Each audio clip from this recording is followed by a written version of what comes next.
Good morning, all. Welcome to Friday Focus on this, the 13th of June, 2025. Well into our second year of broadcasting here on YouTube, LinkedIn, now on Substack and Spotify. So if you're there and you're watching either live now at 7:45 in the morning or later in the day, please do like, share and subscribe. Get the message out, get interested in the conversations. And as ever, we say, please join the conversation. If you are on YouTube or LinkedIn and you leave a message on the post, some of those posts we'll be able to share during our conversation this morning. So this morning, we're going to be going back to look at something that we've talked about before, territory mapping. With three of my guests. Some of those that have been with us all the way through this will recognize one or two of the guests because we've spoken before.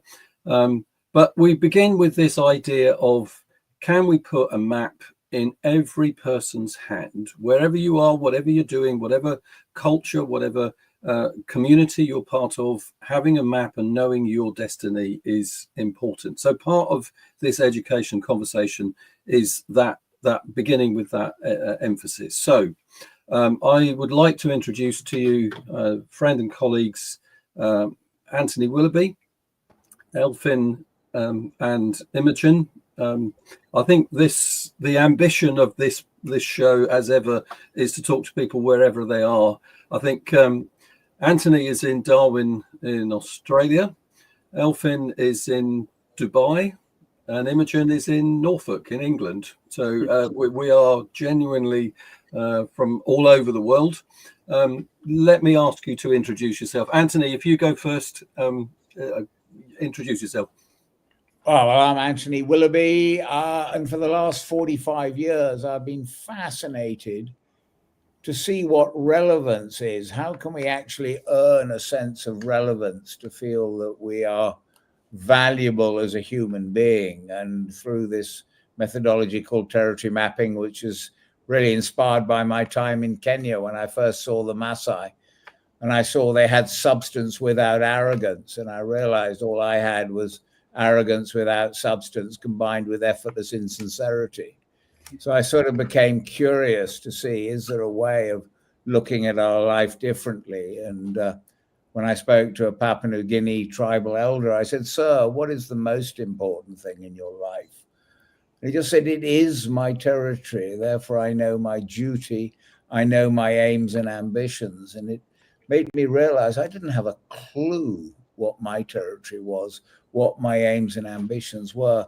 So for the last 45 years, I've been looking at how can we feel a sense of relevance by knowing our territory, knowing who we are, what are we hunting, protecting, and growing in our lives. And that is still my curiosity. I'm 75. I'm with Aboriginal communities yesterday, and I'll be with them tomorrow, talking to them about, so what does it mean to have a worthwhile life? Because I think that's what we all seek. So I hope that's enough to at least make you curious. But that's my life passion.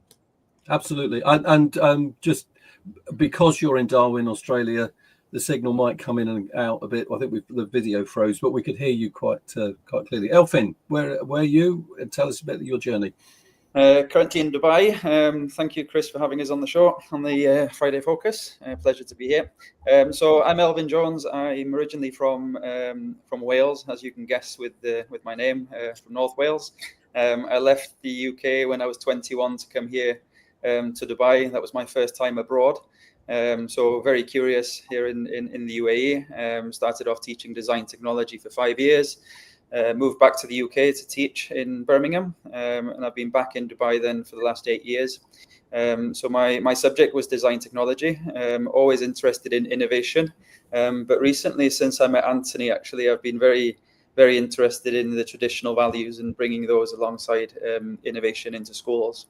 And one of the key things for me was how do we enhance the curriculum and how do we make school interesting for students so they want to go? Not the fact that they have to go to school, but waking up in the morning wanting to go to school. So I've done a lot of work over the last 10 years looking at how we can make curriculum more exciting. And I think the idea of everyone having a map, being able to find their purpose, whether they're a student, a teacher, parent, or even in the workplace, I think it's very important that everyone has that sense of belonging. And I think if we can unlock that in a child, we can unlock so much more than just understanding that child, but understanding their future, and putting a roadmap in place. And when I say roadmap, I mean, tailor their lessons, tailor their experience, really understanding conversations that we have with them, the lows and the highs. There's a lot of stuff going on now in the world, a lot of noise, and I think it's so important that we go back to this, especially what Anthony was saying there as well. Really understanding our territory. We have common background, Elvin, in terms of teaching, but I recognise that passion. Imogen, you're in a sense, your entry into this world of tetra mapping came as Anthony was delivering it within your school. Tell us a bit about you and your school and where that connection came. Yeah, thank you. So I work at a school called The Wherry, which is based in Norfolk, and it's a specialist school for students with autism. Quite brilliantly, Anthony actually met our CEO, Rachel Quick, on a train. And they struck up a conversation and found that they had a lot of shared ideologies and shared common ground. So at our school, Rachel's vision has been that the students don't just need an education based on the national curriculum, but we need to be giving them social, emotional, and life preparation skills.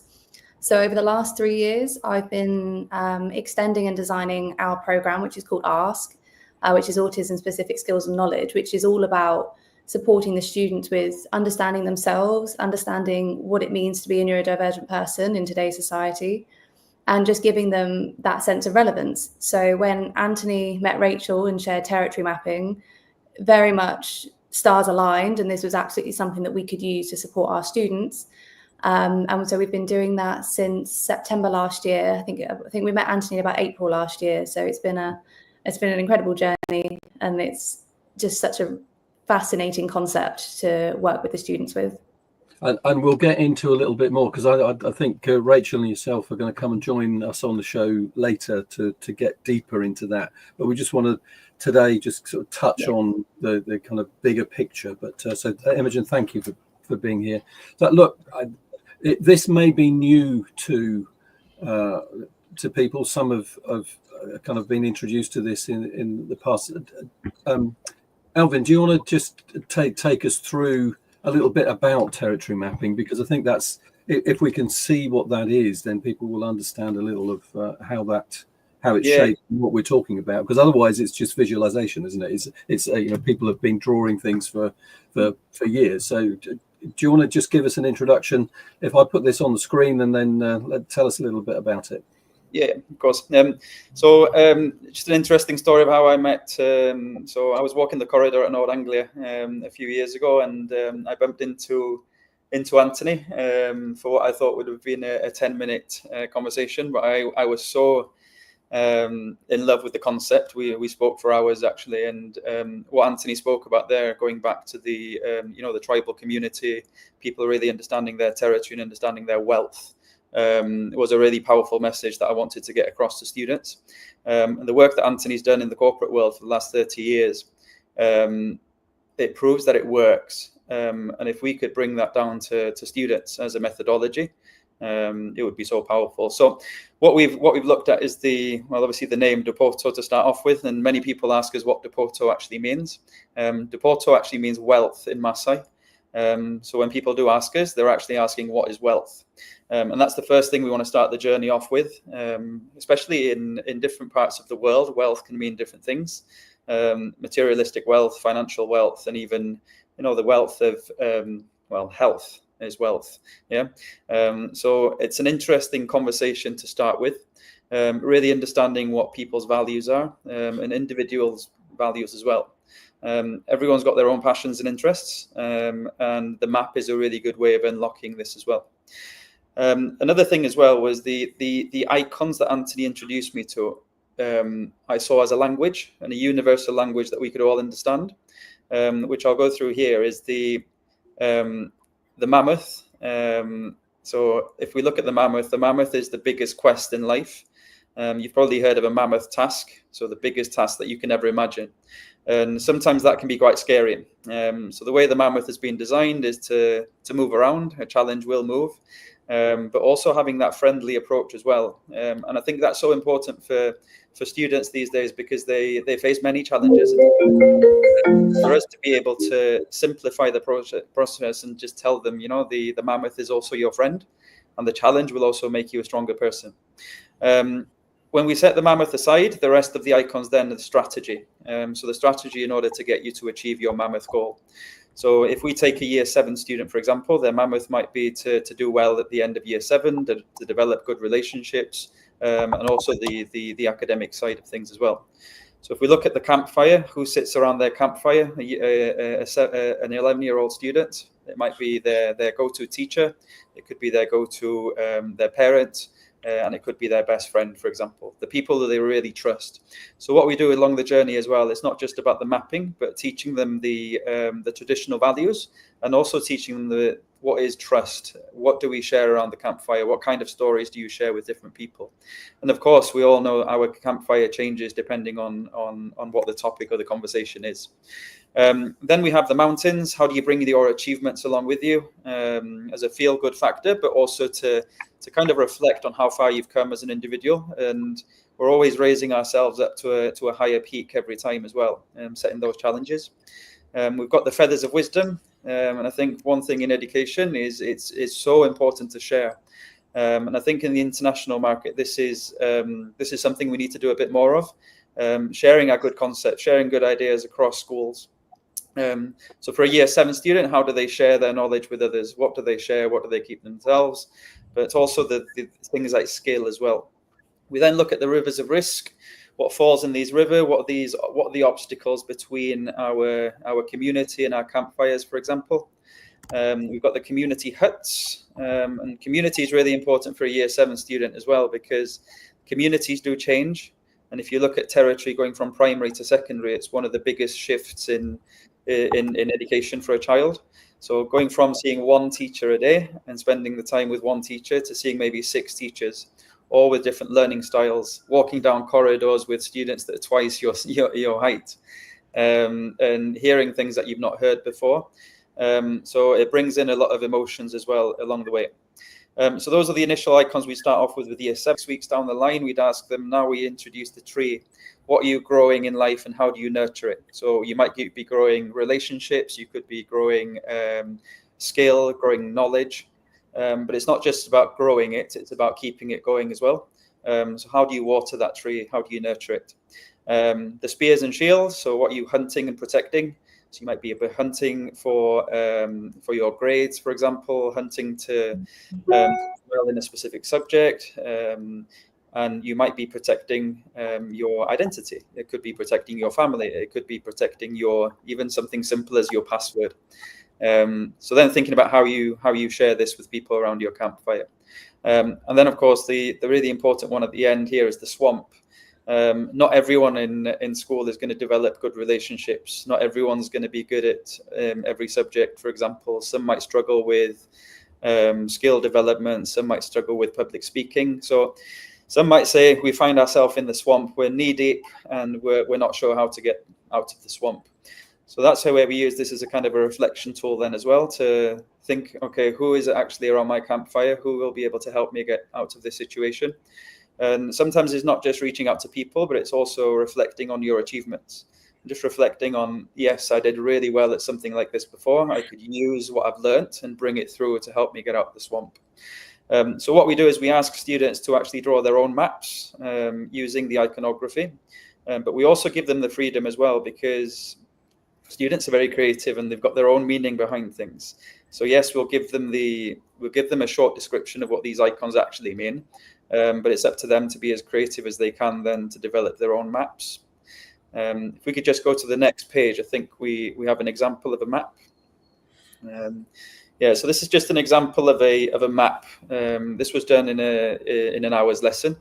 So looking at how an IB student changing territory and going into a university next year. So looking at the IB points and the achievements that needed to be, or the things that needed to be achieved. within the next few months, but also looking at how the territory changes as the students goes into something totally new. So changing countries. She's very clear about who her campfire is, who her community is here in Dubai, but also understands that this will completely change next year. And as you can see, she's put a few things there in the river, such as communication, resilient. So these are the things that she's worried about. But you can see as well that she's put a bridge that goes over the river. And when she was presenting this, she was saying, I want to build that bridge in order for me to be able to go back and connect with my current community. So one thing's for sure, we've never seen two maps the same. They're all different. And the beauty of this is that at the end of the day, what it is, it's art. And with art, you can take a look at a piece of art and you can tell your own story, really. And this disarming process allows a student to actually share what they want to share with you and to share other things then with other people. So what you see is what you get. But when the student actually presents their maps, they're able to go into it much deeper. Because it's not only just a territory map, it's a way of storytelling as well, which a lot of students do struggle with. So using this tool, they're able to go from one icon to the other. And before you know it, it becomes a nice story and an ecosystem that they can develop. And the truth, Elvin, I mean, I know Anthony, maybe you can give us some information. I mean, you've worked with selective mutes, people that are not talking. You've worked with people that are very articulate. I mean, we won't sort of name drop some of those that have done the mapping, but it's a full spectrum of people that are kind of involved, and find it that the iconography, the way of representing the thoughts and the concepts, really interesting. Anthony, just your perspective there on where you are at the moment. You're working with the Aboriginals in Australia. I am. It's been absolutely fascinating working with some Aboriginals. Say, yes, I can now tell my story. I am my story. And I can then be proud of my story, and I'm tapping into my heritage. So whether we're working with billionaires, literally all the homeless, or orphans in Japan, it just seems that, and Imogen will be talking about her work, incredible work, and how it's helping people position themselves. But the other thing is we're also working with neuroscientists, and even a fellow who was awarded the Nobel Prize for Medicine for discovering the GPS in our brains.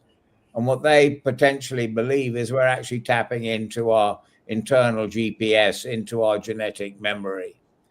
And what I believe, until we can actually articulate, these are the challenges we need to overcome. This is what we need to do to feel relevant. This is who we need round our fire.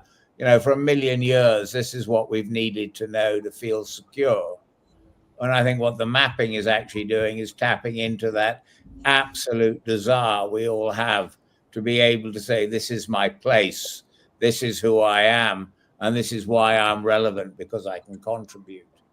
So that's what I think is so exciting about it being universal, and just being with some Aboriginal communities, listening to them saying, this gives me a sense of relevance and how I can explain my story. To me is very humbling, and I'll be doing more of that tomorrow and the day after. Imogen, you're setting, in the English education system, it would be known as a special school. How you're going to talk a little deeper on it, but just your first step into territory mapping, what's it done to the young people? What's it provided them? Really interestingly, it's provided them with a language that they can all access, because as we know, with the autistic profile, the social and emotional challenges, particularly a teenager can go through, they're rife. And a lot of our students, we do a lot of support around the social and emotional, and what territory mapping has done has allowed the students to identify areas of challenge and areas that they want to grow. And the way they express themselves through the mapping is in much more detail. And a bit like what Elvin said, we do a lot of teaching alongside the iconography. So, what does it mean to be in a swamp? How does that make you feel? And really giving them that understanding of themselves in order to understand themselves on a map.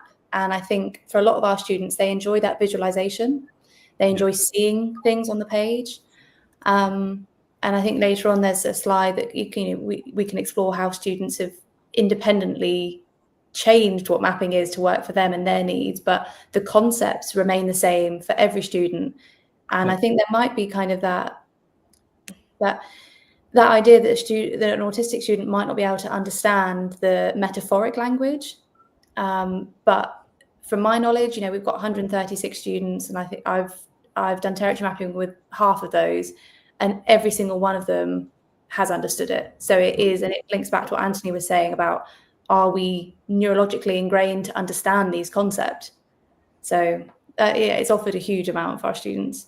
And that's where perhaps seeing the sort of indigenous wisdom and bringing that to the modern life has been so powerful. I guess that's the journey, isn't it? Mm-hmm. Elvin, just come back to some of the examples. Just give us a feel for what's going on here.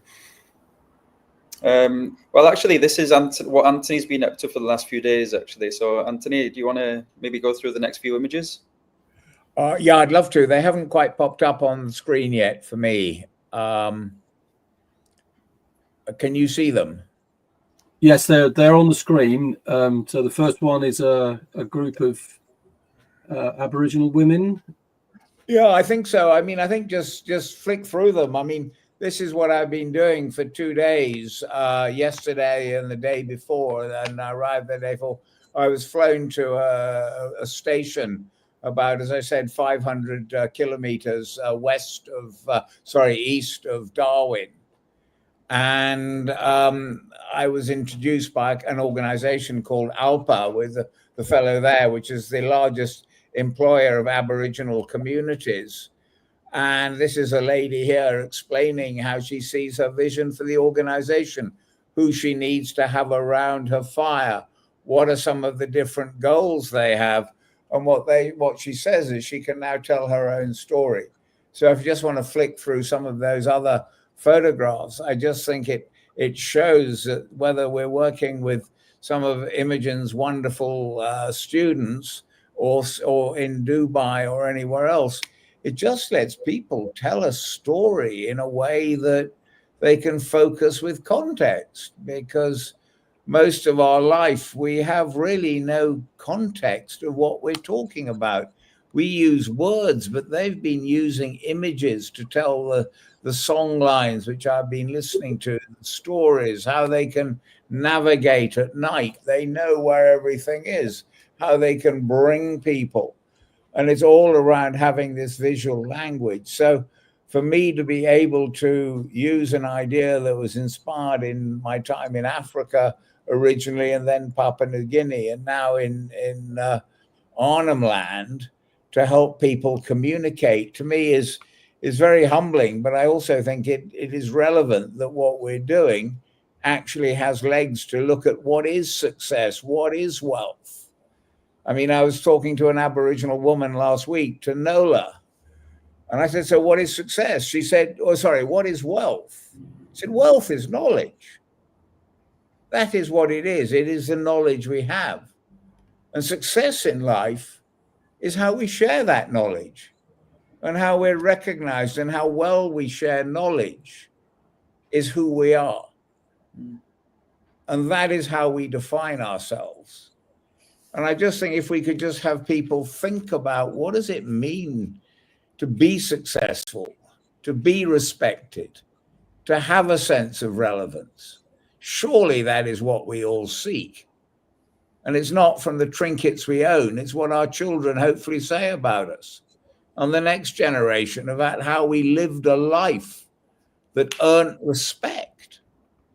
And that is what I hope we're beginning to be able to provide anybody, regardless of who they are, with the story that they can feel valued. Mm. So that is what we're really working on at the moment. Brilliant. Elfyn, you pick up the story in terms of what you're, because we moved into some other. Yeah, just picking up on some key points that Anthony mentioned there. Actually, is like, how do we bring people back to their humanness? A big part for me, I was born on a farm back in Wales, and one of the things I really love is going back home. And something that my dad was saying when he was younger, or when I was younger, was like he could tell when things were about to change, the weather was about to change with the leaves on the tree. He could tell when a cow was about to calve based on looking at the moon, and things like this. Things like this are really going to disappear if we don't look after them. And this is the same across all kind of cultures and countries, actually. And the world becomes really small. It's becoming really small, actually, because transportation has become really easy. And what we're seeing here in Dubai, especially, is we've got over 100 different nationalities. But how does everyone feel as if they're respected and finding their place and their purpose here?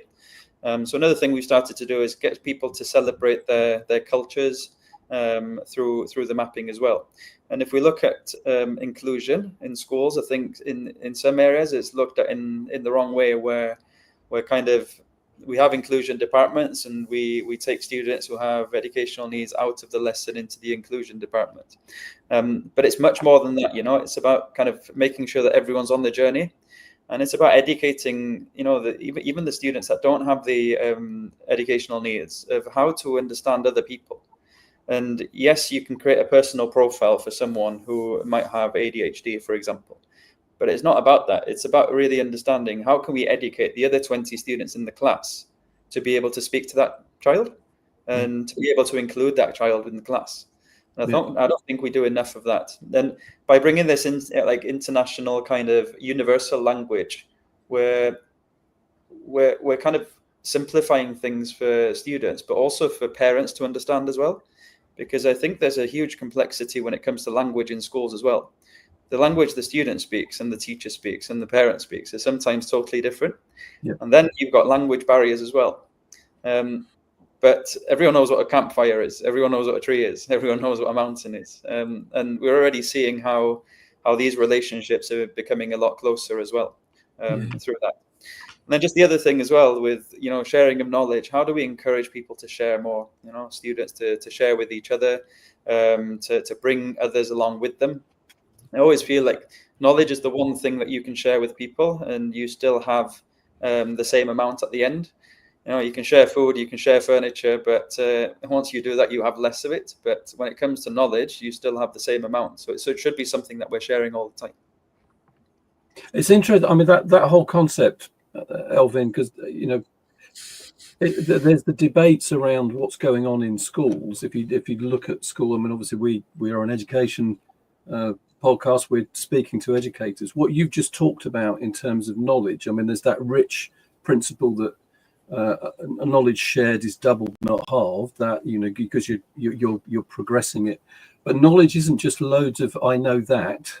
I know lots of facts. I know. I mean, and your illustration of your dad's perception of the farm, and so knowing the weather and knowing the seasons and knowing that there's kind of hierarchies in knowledge, and people are less engaged in that kind of knowledge, or don't see it as intellectual, or they don't see it as important. Yet the communities that you're speaking to, Anthony, those that you've been to around the world, that's their gold. The fact that they know how to manipulate the territory that they're in and use it to the benefit of the community, and that really is a change in the way that we kind of perceive knowledge. Imogen, you were nodding there. So how are you reacting to that?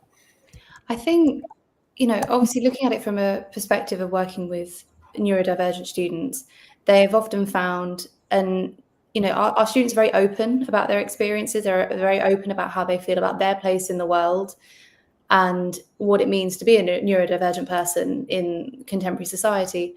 And what territory mapping does allow is that universal experience. And what we speak a lot about what it means to just be humanness. And everybody can access a map. Everybody will have different maps, but your maps, I think it provides a really lovely equal playing field for everybody. Mm-hmm. And I think that's why our students have taken to it so well. And I've shared with the students, Anthony's journeys across the world, and some of the knowledge that he shared with me, I've shared with them. And they have so many questions because they almost, what they've said to me is that when they hear about these other territories, they see them almost through that neurodivergent lens of, well, what would it be like to be neurodivergent in Kenya? Yep. What would that be like? And actually, we have spoken with a friend of Anthony's in Kenya who works with autistic people in tribes. So and being able to share with them that actually everybody can access a map, everybody can identify these points.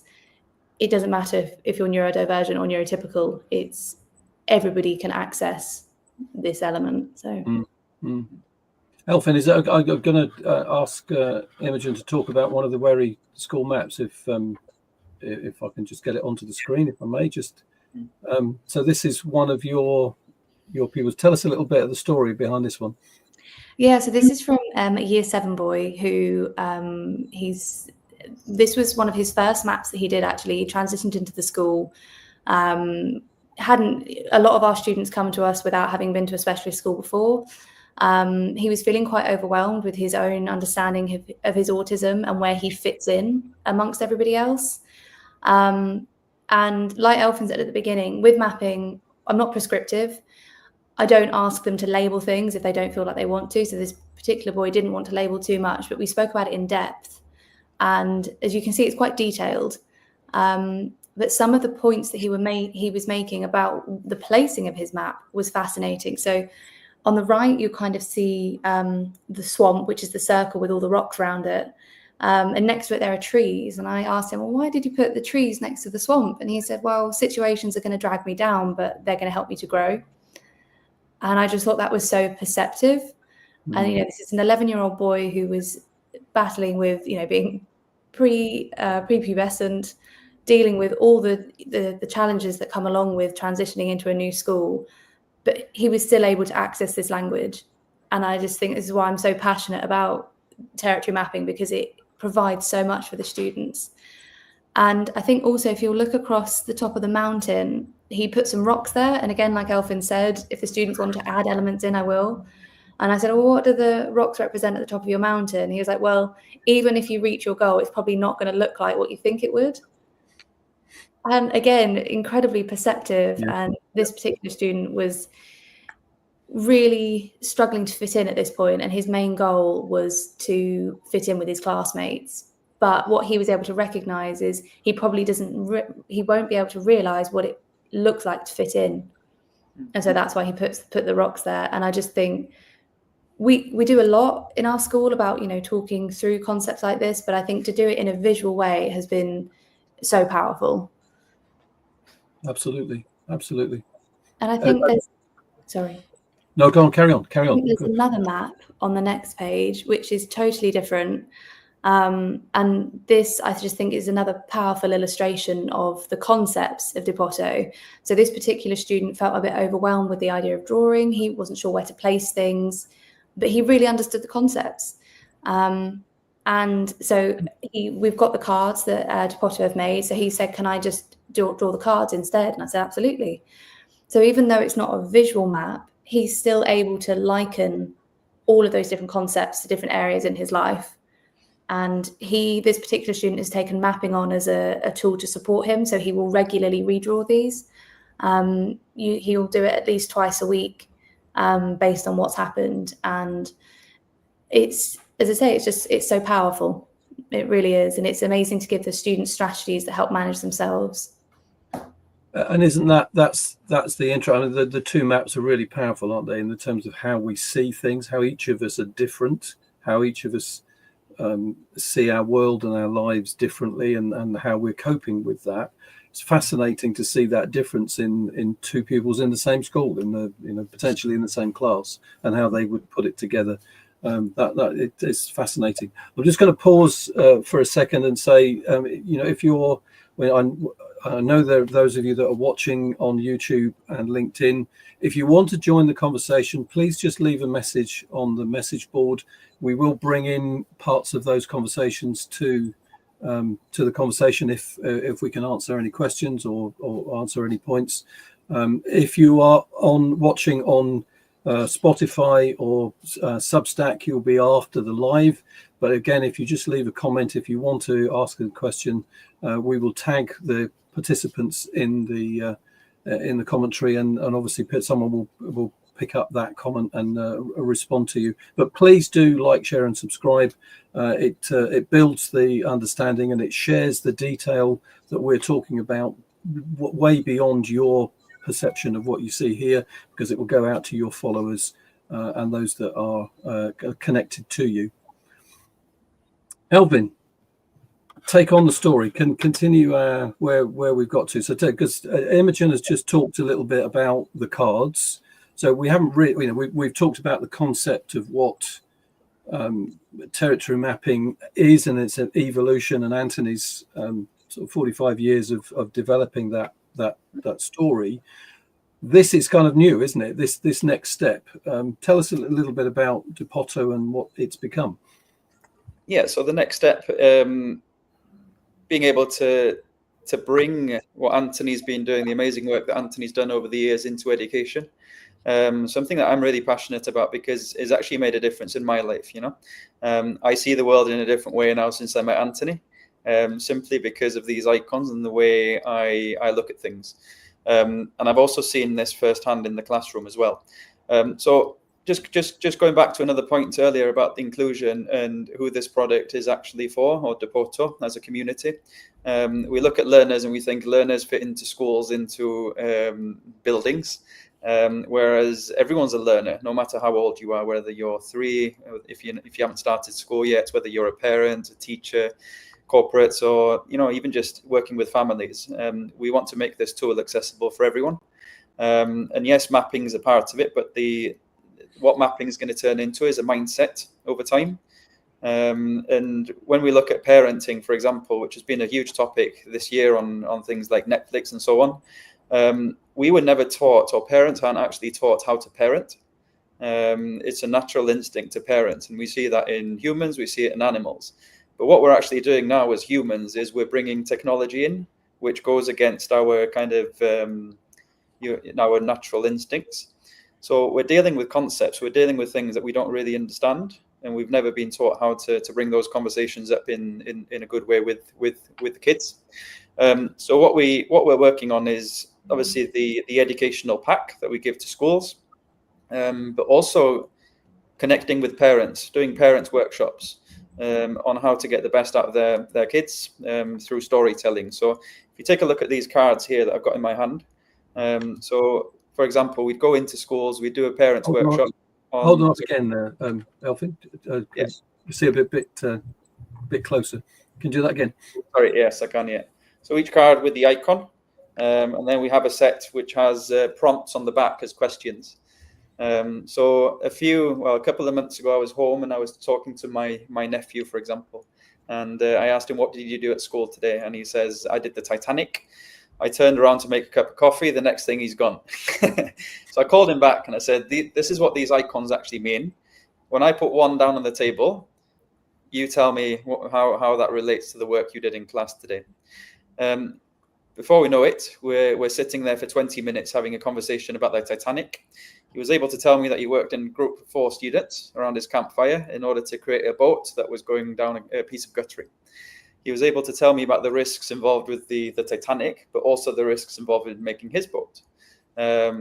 He was able to tell me about the community of people on the Titanic. If I'm not wrong, I think it was 2,700 people, the rich and the poor, the fact that I didn't have the lifeboats at hand, and so on. And it just turned into a beautiful conversation. And I was thinking, if I've been able to do that and I'm not a parent, then imagine someone who's a parent seeing their kid every day and being able to use this as a tool, especially at primary, to be able to understand these and have this kind of ingrained into your mind. So when it does become then into like, the teenage age, you're not talking about campfires, but you're talking about relationships. You're not talking about rivers, but you're talking about challenges and risks involved in life. And you're not talking about communities. You might be talking about your TikToks, your Facebook. How do you deal with the online community against your physical community? So it just stays there as a prompt more than an icon itself. And that's how I see this as a really powerful tool. I think that's interesting, because the one thing that, you know, parents and children often struggle with is that you know, communication and interaction. And you know, what you're saying really is, here is a method, not necessarily just a tool, but a way of getting that conversation growing and going. That's really powerful stuff for families to get into again. Yeah, the thing is, no one's ready to parent. Yeah.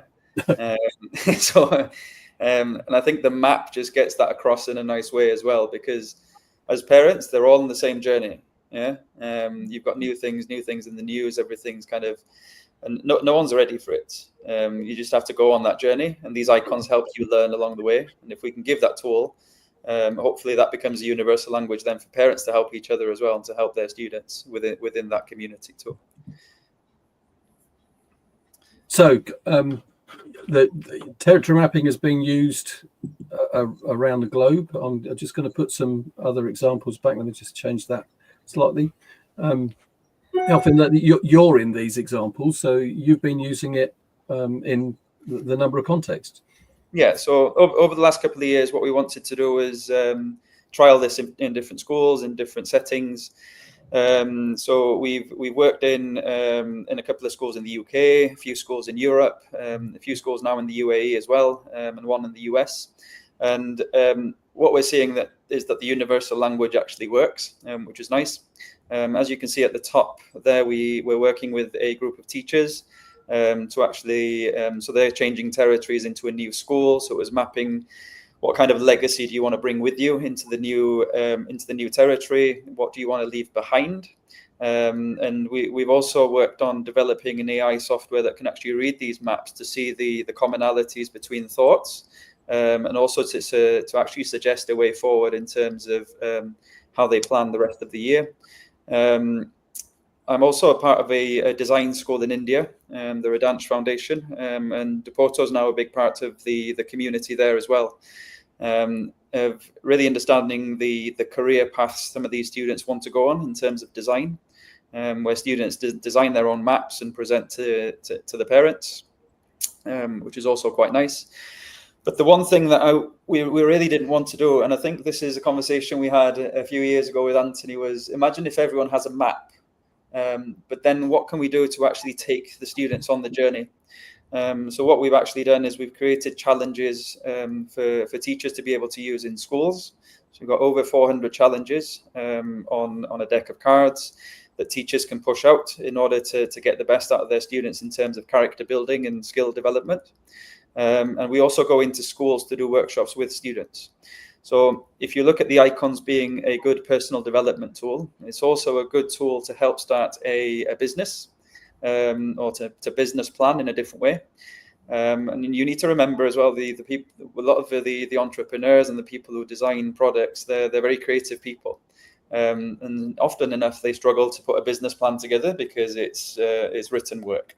So to be able to map everything out on a map is really valuable for them. So we do Enterprise Day with students. We do well-being days with Year 7s, for example, to kickstart the process. But then what we have as well is a full curriculum that we can give the teachers to really delve into what these icons actually mean. Yeah. Spend anything from 15 minutes to an hour on these lessons then as well. So it fits into tutor time. It's mapped against the moral education here in Dubai, but also the PSHE as well. So, I mean, there's two bits in there, Alfin, that are really key. I mean, one, I don't want to lose that you're using AI to analyze the maps to project a way forward. Anthony, I not asked you a question for a minute, so just pick up on that, because I know you're fascinated by that. So where do you see that going? Well, it's a support mechanism. I mean, AI, we don't want to say this is your future, but AI can actually start to read this iconography. It's early days of it, but rivers, how do they see the rivers? How do they see the mountains?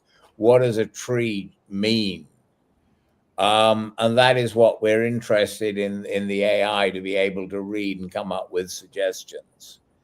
But what I'm really intrigued with what I'm doing at the moment is actually over the next couple of days is sitting down with children and ask them on this Aboriginal island, where the Aboriginal really. So what is the icon for wealth? What is the icon for success? How do people see that future? Where is the future? What is the respect? So it's how do we find the different iconography that is most relevant to people?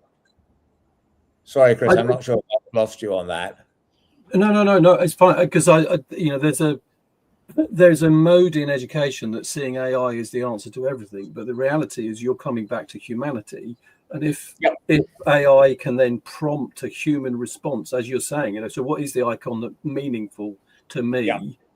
That's the key. It's not that it's going to solve stuff. I mean, actually, we'd rather like intelligence rather than artificial intelligence. We want people and the humanity to be involved in it. And I mean, that's the message I hear in terms of the commonality between all of the wealth of communities that you've spoken to. Yeah. Imogen, how does that resound with you and learners in the Wherry School? Do you know, in the concept of AI, none of our students really like it. If I research something, you know how on Google now it will have the AI summary, they're like, no, don't read that. Keep going. Look at something else. Really? So really interesting. But I think it's really difficult knowing what they've accessed and what they think of, you know, if they've read anything about, you know, there was one student who was terrified that AI was going to take over the world. So I think their fears are valid in some instances. But I think that thing has been around for a while. I mean, Isaac Asimov and iRobot and the kind of the planted thought is, but that's not what we're talking about. That's quite that was a particular view. Yeah. That's really interesting that would be their reaction, and they kind of want some control of their own what they're doing. And even if we're just looking up an answer to a simple question, they won't like the AI summary. And in every class, there was someone who says to me, "No, don't read that. Move on." Okay. But then, I mean, that's the whole thing. What you've just described, that it's how does it fit to each community? What's working and what isn't. The other aspect, Alvin, is this your challenges, because there's a lot of the people that I've been talking to on the podcast recently are challenging the kind of constrained curriculum focused on knowledge. But this idea of inquiry, this idea of project or phenomenon-based learning, those schools that you've worked with that are IB based, that they kind of that's inherently within interconnected learning, making sure that there's integration of reason why knowledge is growing and where it's applied. But that whole idea of presenting, I think you said 400 challenges, and even if it's a personal challenge for my short term or a longer term challenge, that's quite significant. Have you used those, Imogen, yet, or is that something to work through? So Alfred and I have been talking about actually how we can kind of combine and work on what we do, because we've had conversations about the adaptations that I've needed to do to make it accessible for autistic learners. So that's something that we've kind of got in the works at the moment. But in terms of the challenges, there's been a couple that we've done to illustrate, I think mainly the swamp, because I think a lot of our students with the autistic profile, they can feel very weighed down by their emotions, and it becomes all consuming. So I did quite a lot of work based on the swamp and what strategies we can use to kind of get them out as such. Alfin, I just want to come back to the kind of call to action and what you're about. Well, I've got a question for each of you in a second. I'm just going to put back on the screen your hang on, let's try a different one so that we can see the website detail. Just tell us a little bit about, if people want to engage with this, what they can do. Yeah. So the number one thing, Deboto, is not just territory mapping; it's a community of people, and what we're trying to do is bring good people together. Yeah, and I think over the last couple of years, I've met some amazing people through Anthony, but also through the concept of what we're doing. And I think that's brought a lot of joy to me. So if I can do that with other people as well and bring people on board that way, then obviously that's the key thing. I really believe in sharing knowledge. I believe in sharing and caring for others. So that's a really important factor. You can learn more about what we do on the Deporto website, www.deporto.com. But please just get in touch with us on LinkedIn. Let's get on a call. We'd love to know more about your school. Not everything we do is off the shelf. We do tailor programs specifically for different schools because we understand everyone's territory is different. Every school's got their own challenges, and especially when it comes to professional development for staff as well. We do train staff. We create ambassadors and experts. So instead of us coming to your school, we train members of staff to work within the school to actually lead this. So it'd be really interesting for us to learn more about what you do as well as teachers and as leaders. And how we could support each other on this journey. I think, Alvin, that's again, the podcast is not this Friday Focus is about concepts and education as a broader thing. This isn't about selling a product, and as much as you now have the cards, I think that's really strong. We need to emphasize the fact that this isn't just about advertising a product. It is about the whole concept of territory mapping and all of the things that's led you into. So if people would like to get involved or get to talk to you, then the details are there on the screen. We are coming to the last segment of the show, and I usually ask a question, if you could change one thing, what would it be? But I just, as a derivation of that, if there was one thing that you could influence that would make that change, where would you begin? Imogen, let's go with you first. If there was one thing that you could impact, what would you put your effort and concentration on? I think it would be encouraging school leaders across the world to be bold and take time away from that knowledge-based curriculum and really look at promoting the social and emotional well-being of young people, because if you're in the industry, the amount of students who need additional support. The amount of students who are having serious mental health issues at the moment. We know that the impact of global events on our students is rife, and there isn't much available for them to access support. And if there is, there's an incredibly long waiting list. And then you have students who end up not coming into school because they're in a really poor emotional state. And I think we're incredibly lucky in our school where we have, the students have 45 minutes a day dedicated to that social emotional learning, where we do, territory mapping and all sorts. That would be my biggest push. And I think I understand why leaders might not have the ability or I think a lot of people would like to, but I think they're very conscious of that knowledge-based curriculum and kind of getting through the GCSEs. And we're incredibly fortunate at our school that whilst we do have that academic focus, we also really, really pay attention to the growth of the humans that we have with us. So that would be my biggest wish, I think. And I think that certainly resounds with many of the guests that I've spoken. And I know you're going to come back and talk about the Wherry School in a bit more detail, but that is, how do we train leaders to have that kind of capacity to move outside of what I would describe as compliance, doing the things you're required to do, to actually doing the things that you need to do for the learners that are in the building? I'm with you entirely on that, Imogen. I think that's something maybe the territory mapping can help. So go on. Yeah, I recently learned that the key hormone that we need in order to learn successfully is oxytocin, which is kind of commonly known as the love hormone. And I think that really nicely summarizes, actually, we need our students to feel happy and settled and safe if we want them to make any progression at all. And as territory mapping can really support with that. It gives young people a voice and it gives them something to concretely hold on to help progress and navigate through the challenges that they face. So and the network of people that are kind of understanding that is growing, so it's really important. I want to leave Anthony the last word, so Alvin, you're next. I think for me, it's to put a big emphasis on, every individual, whether they're a student or an adult or a child, whatever, is to be able to celebrate themselves for who they are.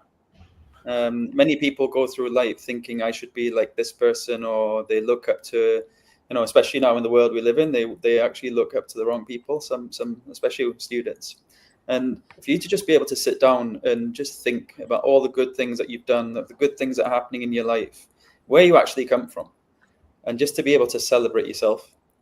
Another thing as well is we look at like the curriculum, just going back to what Imogen was saying there, and the curriculum is very predictable. It has been for years. And so what we're teaching is we're teaching something very predictable for a very unpredictable world. And we know, like, all these things that are happening in the world, your life can change within a split second, and you need to be prepared to deal with that. And I don't think, well, some schools do really well, but I think we need to do more together, as not just schools, but as an education as a whole, in order to be able to teach the unpredictables and how to actually deal with that. And I think the biggest skill in life is going to be adaptability, of how students will be able to adapt to any situation, because they don't know what they're going to be when they're older. They don't know what challenges they're going to face. And if we can train that within them at a very young age, and I think the curriculum, I think as well, is there for us to take from. But I think it's up to the teacher then and the leaders to actually make that exciting. And reshape it. And that's what we're trying to do with Rapporto, actually, is giving them the cards, giving them the prompts, giving them the map for them to be able to look at things the way they are and think, okay, how can I actually change this to make it a bit more interesting, by understanding other people's maps, or just understanding the journey that they're on and walking on that journey together. And there's no suggestion here that knowledge isn't important. It's the balance, isn't it? It's how the things that I know balance with what you're describing, and I think the challenges ahead. Yeah, and it's the knowledge is 100% important, but then being able to apply that knowledge. Yeah, so knowledge is nothing without application. Yeah. And I think that's where we're lucky now in the, we're in 2025, and it's kids, students, anyone has knowledge at their fingertips, which you didn't have 100 years ago. So the teacher would come with the book, they'd close the book, and then they take the book home. Now students have access to knowledge everywhere. So knowledge is I'm not saying it should take the back seat, but I think the application should take the front seat. Well, there's also the whole concept of the kind of the book is one snapshot on the knowledge. And the truth is that they've got access to all sorts of different dimensions of that same knowledge.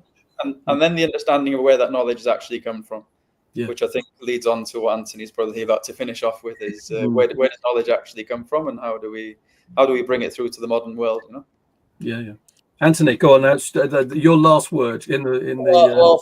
Well, thank you for that. I think one needs to really go back to Churchill's comment, which is in our heart of hearts. We all want to be known for our courage. And courage leads to respect. And I think we have to start realizing we have to go back to respecting ourselves, respecting others, because they have demonstrated courage. The reality is all knowledge and information is now on our phone. So the only thing we have left is our character. To look someone in the eye and say, I will do it. I will turn up. I respect myself. I respect you. And I think what we have to know in our lives is, what are we hunting? What are we protecting? And what are we growing? And I think that is really knowing we have the power of our personality. That is what we were all given at birth. We have to appreciate that power. We have to imagine and celebrate the wealth of our life experience and know how we contribute. And I think that comes from having a clear map, as our ancestors always had, of knowing the rivers, the mountains, and the swamps, and knowing how they contribute.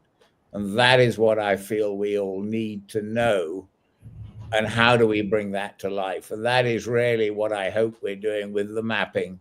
And I've just come up with the idea. Imogen has taken it to new levels. Elfyn has taken it to new levels. And I'm sure in the audience today, there are people who can take this further, transform what we're doing, make it more powerful and help it evolve. Because this is a journey. We do not have the answers. We just have a bigger, bold vision that if people feel they are respected and they have courage, they can change the world. And there we end this morning because we've got a moment. I'm just going to bring back the detail. So if you want to get in touch, then as Elfyn said, approach them on the website, and please do get involved in the conversation. Thank you all for joining us for this episode of Friday Focus. Thank you to my guests, Anthony, Elfyn, and Imogen. There's much more to say. This journey is going to continue. Thank you for being with us today. Do get in touch. Do like, share, and subscribe to the channel and get involved in the conversation. I will see you on the next episode of Friday Focus.